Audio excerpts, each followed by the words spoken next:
Ranka ya daɗe, wani hukunci ka yanke dangance da zaɓe mai zuwa? Ina nan zaune daram. Me aka yi? Kawai. Mr. President, me za ka iya cewa akai? Idan kai ya ruɓe da gangan jiki ya tafi. Me kake nufi da hakan? Bai kamata in fito in sa baki ba, saboda ba su ɗauki abin da muhimmanci ba. Ranka ya daɗe, ka ji me ya ce? Don me za a ce yau Boko Haram a ce ta gagare mu Najeriya baki ɗayanta? Mr. President, me za ka iya cewa akai? Su waɗanda suke wurin su sun sani cewa ana samun nasara. Ma me yasa ka faɗi haka? Kuma da bukatunsu. Me suke da bukata kenan? Kayan aiki. Amma kana gani idan aka ba su za a iya samun nasara?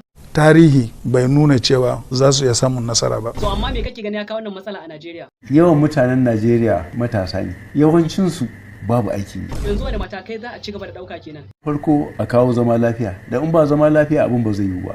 Na biyu a samu aikin yi. Ko sun yi makaranta ko ba su yi ba. Amma kana ganin hakan zai magance matsalar? Insha Allah. Ranka da a ci gaba da haƙuri. Kai ni